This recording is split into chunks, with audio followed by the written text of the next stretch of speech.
हाँ चला उठाता महाराज।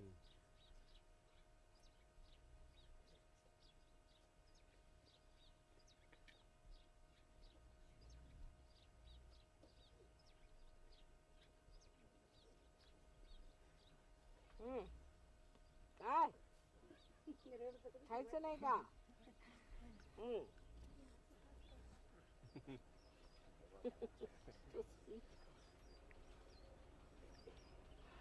Okay, good. That's fine. चला चला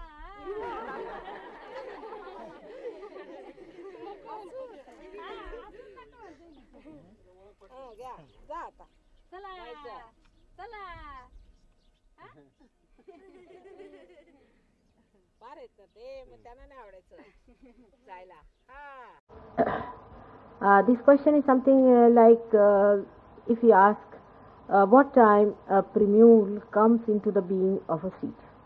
It's something like that. That a human being, when he dies, as I have told you before, he does not die fully.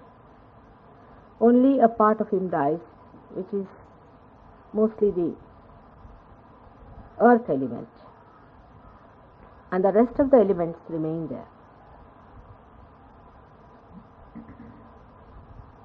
The rest of the body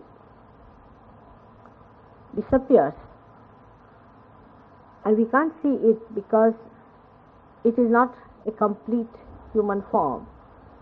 It goes on decreasing in size, and the Kundalini leaves the body and stays outside the body. And the Atma, what we call the spirit, also leaves the body and stays outside the body, which is the remaining body. The constitution of this new body is different from our constitution. We can say a light that is extinguished has all the body except for the light. But the light goes out of that body. In the same way, in a human being who dies, the spirit and the Kundalini leave the body, but they are around that body.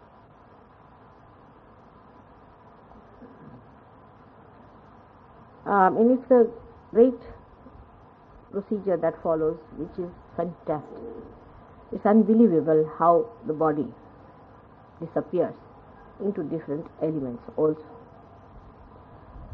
But first of all, let us see when such bodies which remain like that, they go into what you call the Pretalok.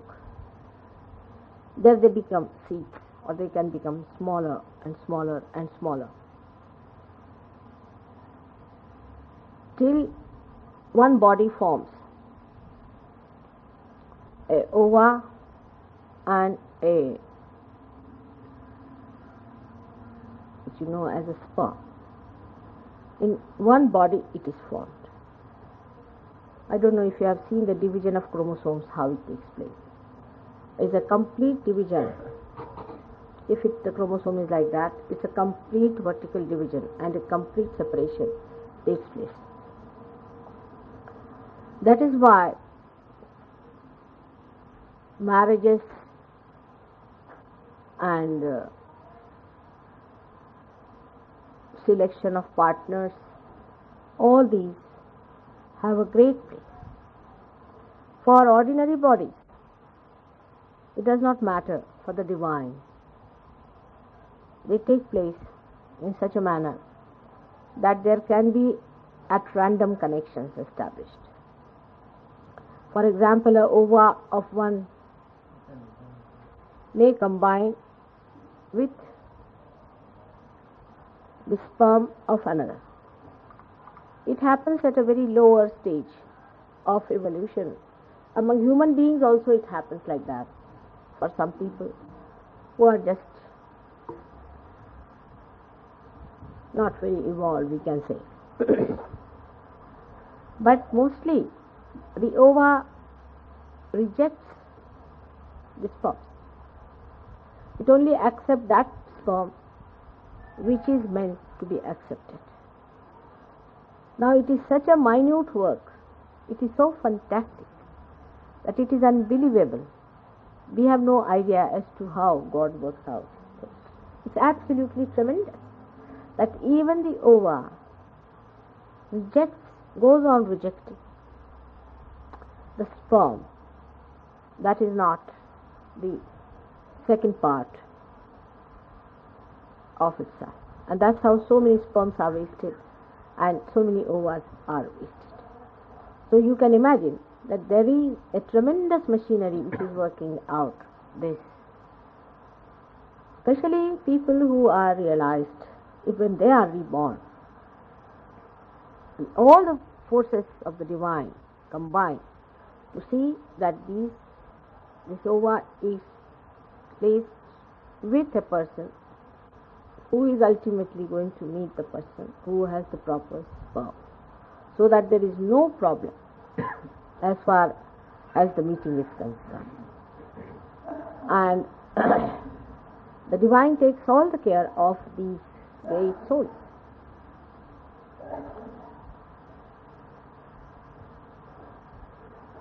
The work of the divine is very, very fantastic, and it is beyond human conception to understand how the awareness of God can look after all the minute small things of the world. You cannot do even a small thing like attaching this to this one unless until you pay some human attention. So you can imagine the attention of God who invades so many seeds in this Mother Earth and gives you such huge big trees. I mean, we have taken them for granted, but if you watch, you will see this fantastic dynamic force behind it, thinks it, which does it so perfect. But we think that it is all automatic, and that's how we can bear it. And that's how we can bear Sahaj Yoga, also thinking that it is all automatic.